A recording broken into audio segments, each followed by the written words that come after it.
Welcome to the mobile home movement, where we showcase the beauty and affordability of mobile homes.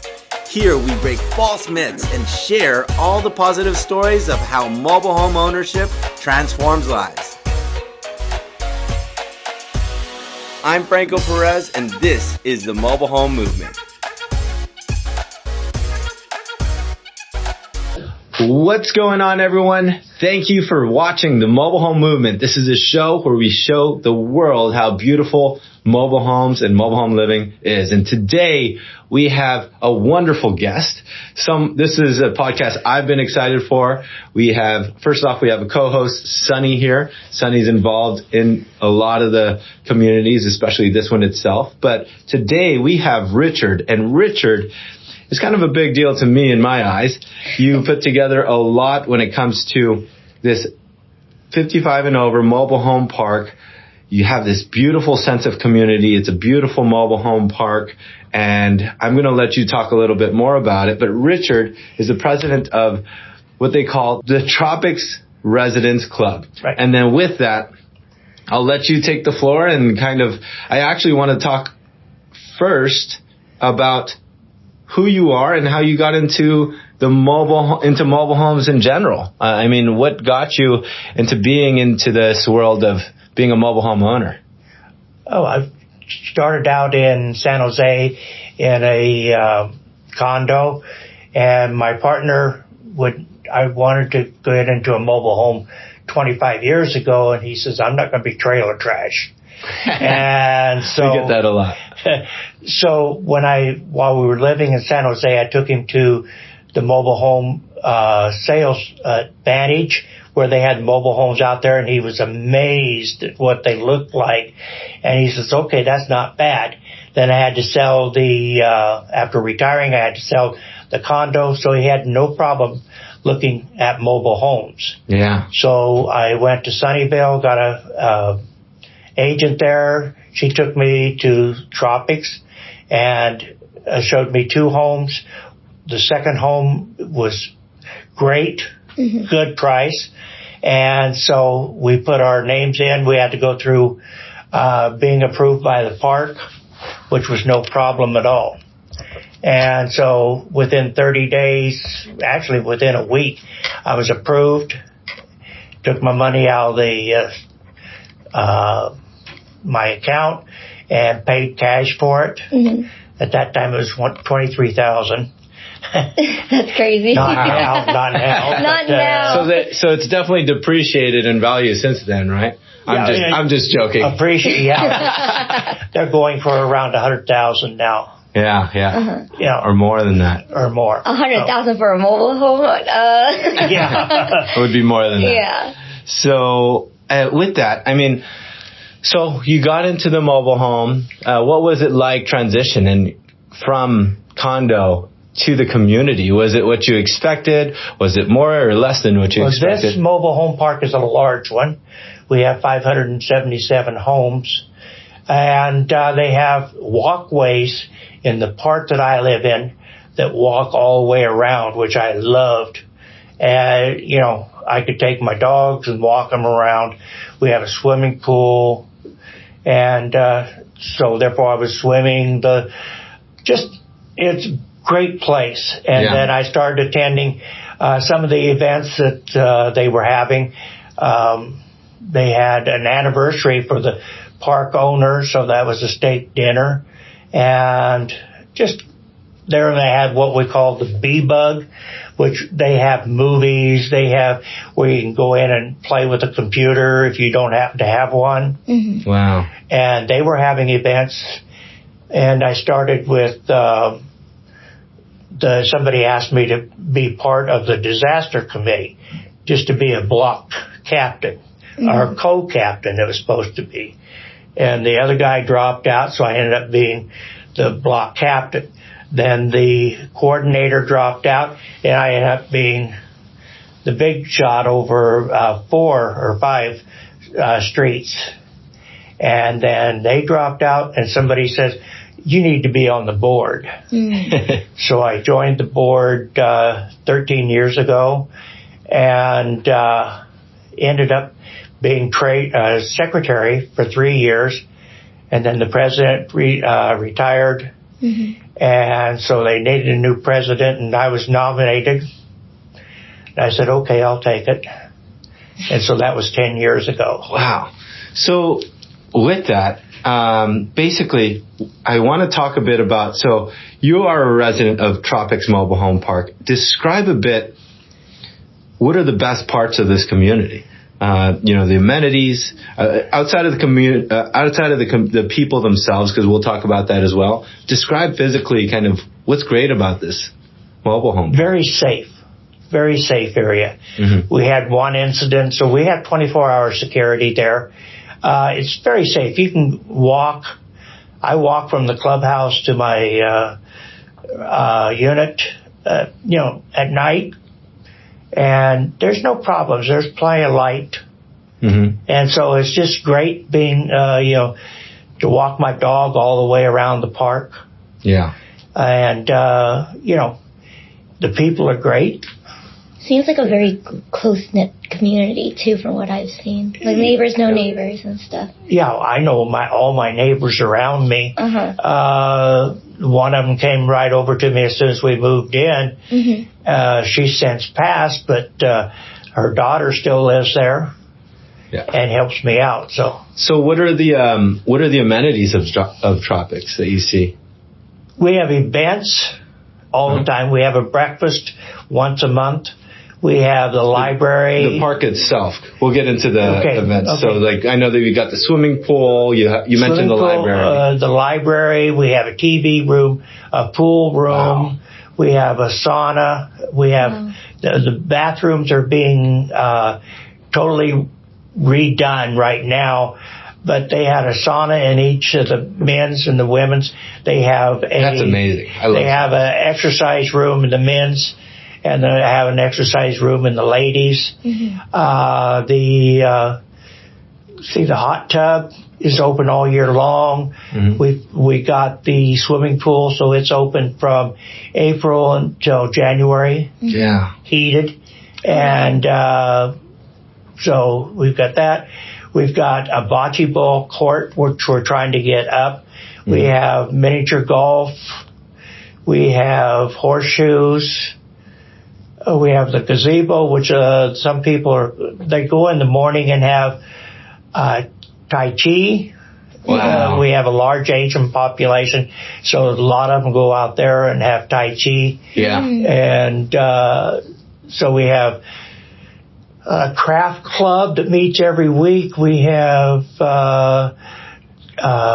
Mahjong that meets once a week. That's so cool. How important do you feel like it is to have these community spaces within a mobile home park? It's very important. It gets you out from your home, so you meet other people. Because a lot of the people, when they come in, just stay in their mobile home. Yeah. Close the blinds, don't even get out. And this pulls them out a lot more. That's most living in general. Apartments, houses, single-family homes, communities. Everyone's pretty segregated to themselves and in these homes. So it's great that there's these collective areas where people can connect. Yes. Which brings me actually to a perfect timing for this question. But I'd love for you to kind of discuss the importance of the connection in the community and importance in connection in any community, right? How has that kind of made a difference versus those that are maybe just tucked into their homes versus socializing with others? As a senior, I'll be 79 next month. As a senior, it's great. You get out there, you get involved, and you're not sitting at home. I've seen so many people there that we have a coffee club every morning, and we're starting to get more members coming to the coffee club because the wife wants them out of the house or the husband wants the wife out of the house. But they're getting involved with things and they're staying young. They're keeping their minds active, which is very important for seniors. Yeah. Love that. And having a social connection is a huge role in just life in general. It's actually very difficult for people, especially seniors, to want to get comfortable with socializing. So it makes I don't know if you realize, but it makes a big difference, or some people don't realize it makes a big difference to host these events, because it gives them a purpose and a reason to make it easier for them to talk to others. Mm-hmm. Just like most of the events that we'll talk about later, is that I have dancing. I have a DJ, or I have a band, and people, seniors, even though they don't come to anything else, they'll come out to dance. They love it every time I'm here. Yeah, Sonny's been to a couple of them, and so is Franco. But they love getting out there to dance, and I get a lot of people from outside the park that pay the little bit extra so they can enjoy it too. That's amazing. But it makes, and then they want to buy a mobile home. They find out what our park is like, and then they come in and wanting to buy a mobile home in our park. So, and having that sense of connection and community, how does it what do you see happen? I mean, are there examples of the community coming together to help support another? Definitely. I've got just in case in point, I have one gentleman who's lost both of his parents. That's how he's in the mobile home. He's having trouble with finances. And the community has come together. They call them the sunshine or whatever type, but they're helping him get his home there and getting a roommate for him so that he can split the bills, so he can become more financially able. And matter of fact, he's on my board even. Wow, got it. I actually wanted to discuss too, because some parks don't have this board and that sort of thing. So could you describe the dynamics of mobile home park itself, mobile home management, and then the residence club? How is that separated? Who's involved in that? How would you kind of, in layman's terms, explain how that works? Well, just like our park before the present owners, the clubhouse was nothing to pay but pay your rent in. There was nothing there. They had the swimming pool, but there was nothing to do in the clubhouse. They had this beautiful auditorium, but nothing was going on until the present owners. The residence club started in 1974, and we are incorporated. We are licensed. We are not licensed, but we are in with the state secretary of the state secretary. We file reports once a year on who the president, et cetera, is. But that's why we have this legal of ourselves. We're a nonprofit, therefore we pay taxes every year, just like all of us do, and on our activities. But we don't have any taxes because we're a nonprofit. But we file with the state and with the federal. So, but you need to really. I've talked to some other parks that are trying to find out how we get things done in our park. Through the Homeowners Association, which we actually are. That's the way the owners think of us, as the Homeowners HOA. That's how I would relate. That's rather than an activity group that the Residence Club puts itself in. We are the ambiance between the residents and management. Gotcha. If they are having problems with resolving problems with management, they come to us. Then the board gets involved and talking to the management to settle everything out. Love that. But without that, some of the parks they have a group here and they have a group here, a group here, but nothing is coordinated together. The Residence Club is over. We have what we call the Bee Bug Club. One gentleman had it for many years, and he's has just recently passed. So we're working with management to get that building open again. I've got the people, but we're just trying to get ourselves organized that will be able to have. They have computers there. They had shows on Friday night, movies. we're trying to get all this going as another way for our seniors to go places, that they don't have to go out into the community. They can stay there. We had, he was running karaoke, a lot of things. I want to touch on this because people don't realize as well. So are this HOA group or the group that you're talking about, are they paid? No. We're all volunteers. That's amazing. And matter of fact, it's in our bylaws that we cannot be paid for anything. Mm-hmm. Going off of that, how do you inspire residents to volunteer for the Residents Club? They just want to get involved. Mm-hmm. My vice president he has about 15 organizations he belongs to, and he's got the expertise that I need in keeping things organized and legal in our Residents Club.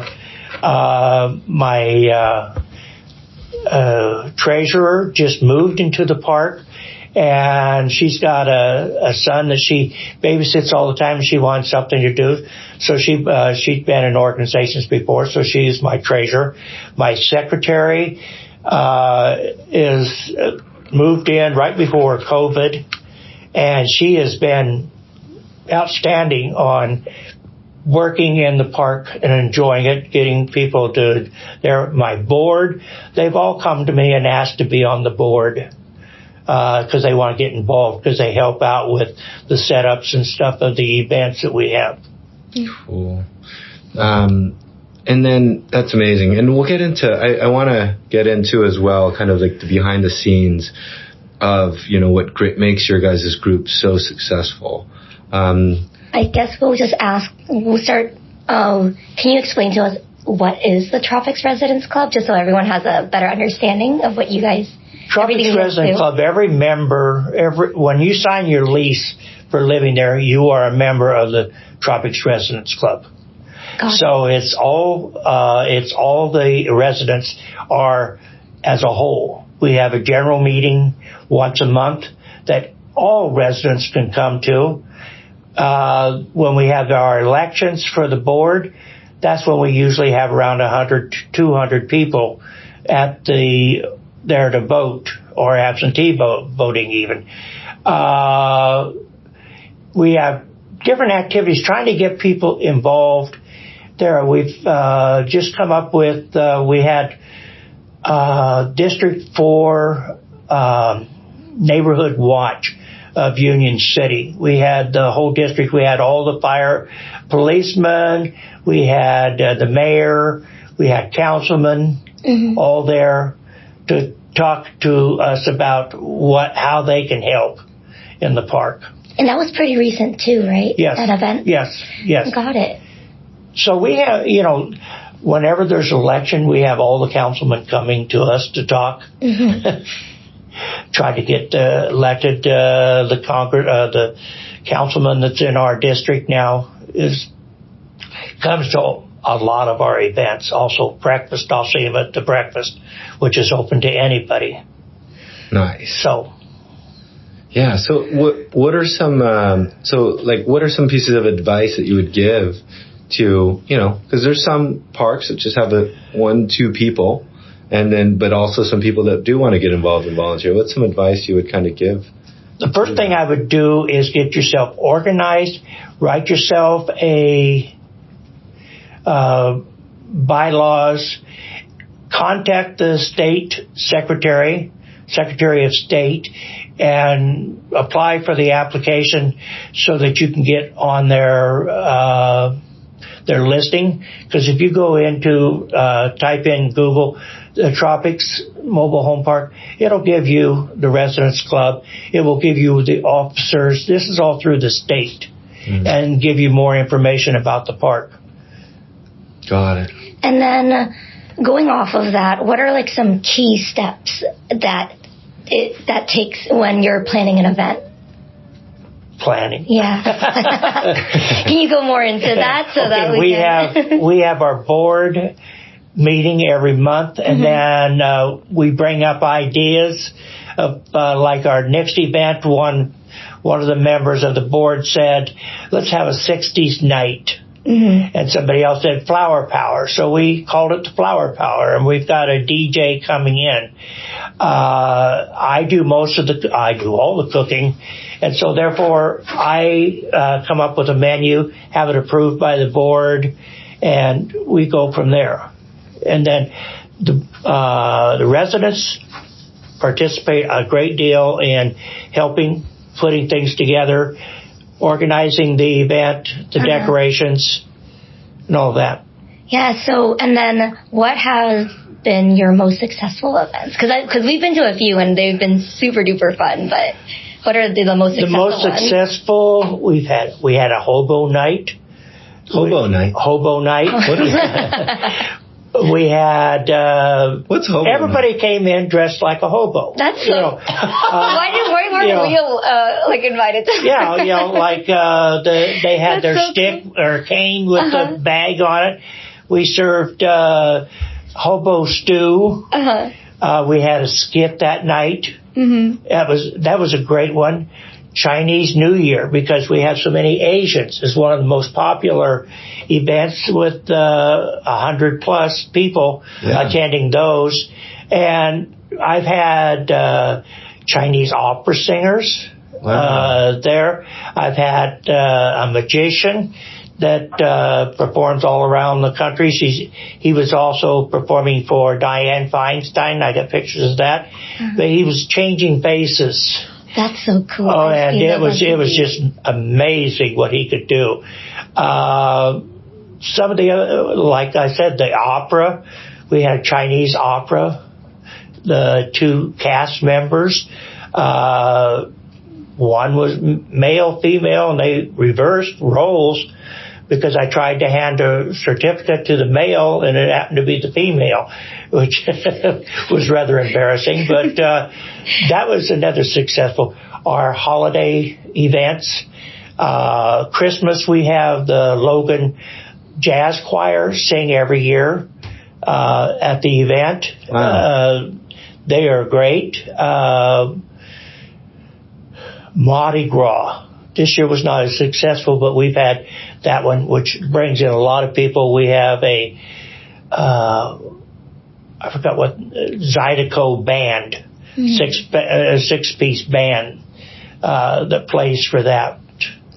Wow. And just, And then, go ahead. Oh, sorry, I didn't mean to interrupt you, but all of those events, what makes it a successful event for you? Is it attendance? Is it participation? Attendance. Got it. Because it gets the people out of their homes. And then how do you keep the community informed about all these events? We've got a website, the-tropics.net, that anybody can go into. I list all the events that are happening that week. And what things are going on. One event that we have is bingo. It's been there since 1974, also when it started. But it gets, because of state law, you cannot restrict anybody. So therefore, it's open to the public. We should go to bingo night. There's a lot of people from outside I've had there for playing bingo. Some of the people because of the charity, we give around $1,000 a month to local charities, and I stress local charities. We also have a scholarship fund at Logan High School. This year we've got $2,000 sitting there. Oh my gosh. For any student that applies for it. Then the board decides which person is going to get this. So bingo before COVID was very successful. Now it's starting to build back up again. Yeah. And what are you doing to encourage participation in the events? Because I know COVID really put a stop to all or slowed it down, I mean. Well, one thing, it's cheap. We all our events are $5 or it's put on by the Residents Club. Free. Outside people, they pay $10 to get in. It's just word of mouth. We've got flyers that go out. We have a breeze, which is a monthly publication that is sent out free to every resident. And we have about 20 pages of activities that are in the park. Wow. It lists all the board members. It's got the calendar. It's got flyers of all the events. So it's pretty well that a lot of people find out what's happening in the park because we publish the board minutes in there. So the people know what the board is thinking about. We've got an article from the management, from the owner even puts a one page in there about what's he doing, committed to the tropics. Yeah.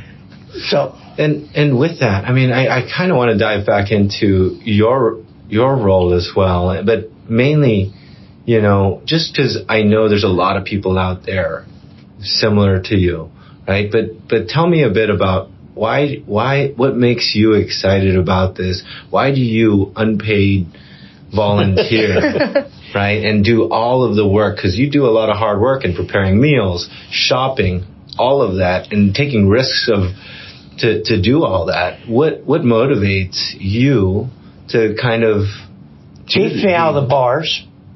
Okay. Which I don't go to anymore. Yeah. But it just to make people happy. Yeah. To see smiles on their face. I know they say I don't smile enough, but to see their smiles. Yeah. And to see that they enjoy it, coming up and saying, gee, that was a great dance. So, I like coming to your dances. And the DJ, great DJ, the meals, you come up with all these ideas, and I don't do standard meals most generally. Now, this last week we had corned beef and cabbage again for St. Patrick's Day, but that's an annual thing. This year I experimented with Chinese meals. This year, because of the way Chinese New Year landed, we had a Chinese breakfast. I heard a lot of good feedback from the Chinese breakfast. So we had all this Chinese meal, and then I had the lion dancers that come in. One of our residents was the owner of the school until her husband passed, and so her son has it now, and so I get them to come in. Yeah. And, No, it must feel very rewarding to host these events for you. And I can just tell by, our interactions together and seeing you in your zone, in your zone at these events, right? In your chef's jacket. Yeah, you're greeting everyone so kind, making sure that those that might not feel welcomed. And we could just feel the energy. I mean, me and Sunny go to your events and see that sense of energy, of excitement that you have. Even though maybe you're stressed about certain things, you come off and you run the show of these events. And I can tell that you put a lot of care. And I can tell that because, that is your, that is the sense of community. You're leading the community to get together, all just to get them to smile. And for people like that, I have so much respect for people like you. And I hope this inspires a lot more people to be like you, too. They keep electing me. I've had 10 years now on the board. Yeah.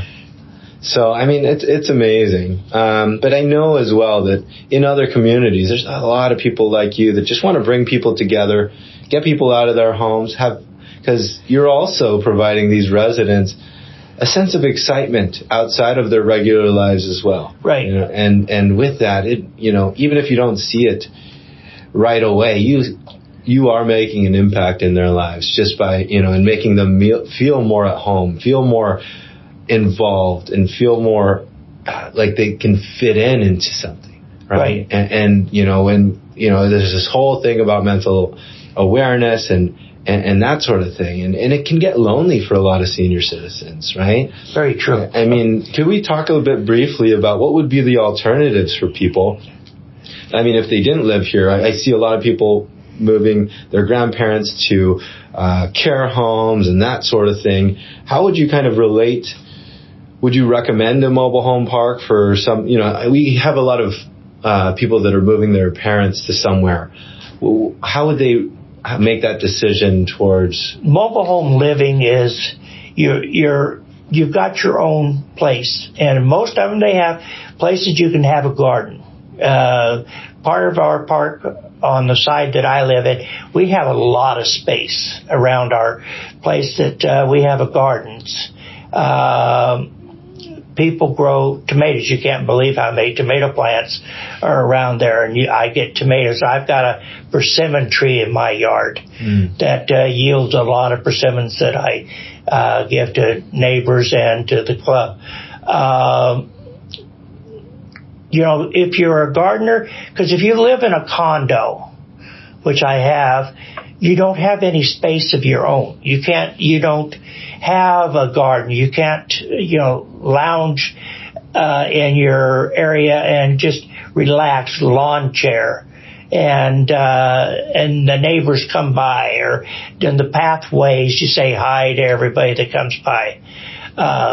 I know I get to know a lot of people just by walking my dog, where, a lot of the seniors have dogs, and that's the only live person they've got there because their partners have passed.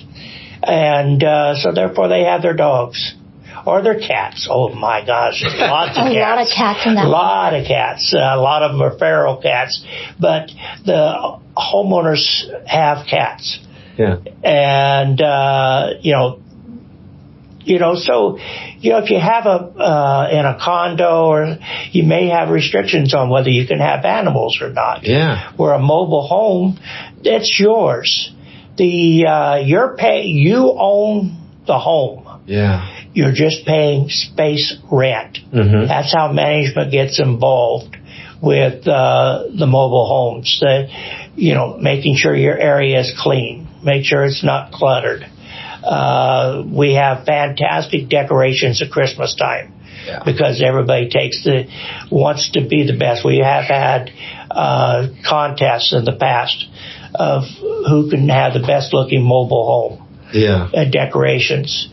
These are, you can't have that in in an apartment or something like that.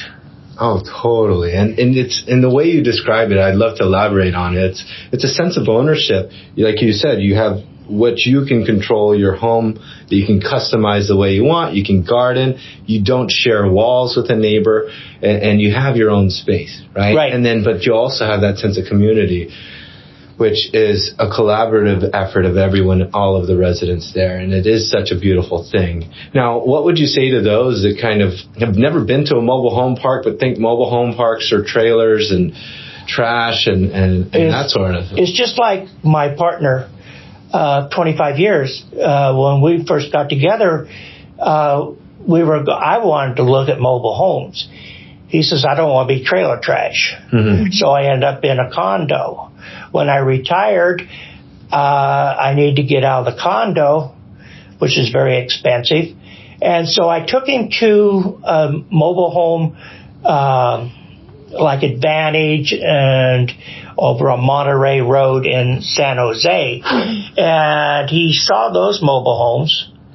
He says, is that what a mobile home looks like? It's a mobile home. It's not a trailer. Mm-hmm. They have hot tubs in them and just, fantastic. So therefore, when we started looking, I went to a realtor and they took us to the Tropics. And, matter of fact, when we drove into it, I says, we've been here before. His mother had her 80th or 70th birthday, and it happened to be in the hall that we have at the Tropics. And so the realtor took us to a couple mobile homes. We found the one, the lady had passed, but she kept it up very well. So we bought it at 13 years ago for $24,000. $2,400 would be. Yeah, you can't get those prices anymore. But I paid cash for it, and so now all I have to do is pay my rent, space rent. glad you talked about kind of the transaction process and that sort of thing. Now, out of curiosity, do you feel like it's important to work with someone that specializes like with mobile homes? And what have you heard about us, especially Sunny? Because I know Sunny's very involved in that community. And do you feel like it's important to work with someone that's familiar with it? I think it's somebody that's familiar with it, knows all the ins and outs, because the process for getting into the tropics is quite involved. You have a credit check. You have to make so much money, or if you make too much money, our park has a cap on how much you can bring in, just because we're a non-profit park. Mm-hmm. Most parks are profit, the owners are pro-profit. Ours happens to be a non-profit. The owner has several non-profit parks, and so it's a little bit different. But to get into a mobile home, I would suggest you have a realtor. Yeah. Because they can get all the paperwork. Because I see the stack of paperwork that they have to sign when they come in. It's very different compared to your regular kind of real estate transaction. You got, I know Sunny deals with this a lot, but she knows the process in evaluating what the home is worth, knowing how to avoid problems and that sort of thing. Because we have a lot of people in regular real estate try to do mobile homes, and we see a lot of mistakes, because loans are way different. Financing is different. The qualification of how the park analyzes whether you can make it or not, how you manage the required park upgrade repairs. There's a lot of nuances when it comes to mobile home transactions. And, it's been amazing watching Sunny kind of execute these perfectly for her clients, and it's made a big difference. So, but yeah, I think with that, what else about Tropics? Let's see. I guess, have you heard about Sunny in that park? Sunny's been to several of our events along with Franco. They seem like they enjoy it. I've turned her on to one lady that says she was not in our park. She says, my daughter and I were looking at coming into a mobile home park, but we want to see what one looks like. So I brought Sunny over and introduced her to her. Yeah. And Edith, Edith, and then a couple of your volunteers at the events too. I just really love going to your events because it's just a good way just to talk to everyone and just to mingle and stuff. But it's been good because some people, they'll have questions and I'm just there to answer. And then if they're interested in selling, or their friends looking to buy in the park, because we've done numerous business in the park and we know the management very well. So I'm just glad to be there just to answer any questions and help whenever I can too. Yeah, we have great management now. Yes.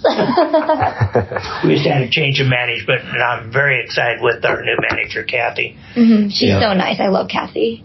And we have our own maintenance department that they don't work on mobile homes per se, but if somebody has a leaky faucet or something, a lot of times they'll take their own time to come over and fix those things for people. That's kind of them. Yeah. Well, we're running short of time here. I guess for those, what's a piece of advice that you would kind of give to maybe those parks that don't have a resident group? Is it worth it? Is it, would you say it's worth it for them to kind of build that sense of community? I think so. I get a lot of people from, especially on bingo, that come into our park for bingo, and they live in mobile home parks. I've got one particular lady that comes in and says, they took everything out. They sold everything in the kitchen because they didn't want any activities. Our park was against activities. Like I said before, George Turk bought it. Our park was only used for, that's where you pay your rent. There was nothing else going on in the park. And so people started organizing themselves. And by this, we got the Union City bus line to make sure they didn't pull. They wanted to stop coming into our park with their bus. we all went to City Hall and we got them to stop that. So we have very good rapport with City Hall too now. Yeah, I've realized that. So, well, thanks so much for being here, Richard. It's such a pleasure having you here. I'm sure we'll have many more conversations. And for those that haven't seen it, we have videos of some of the Tropics events. I think it was the Mardi Gras event, and then also the tour of the Tropics itself.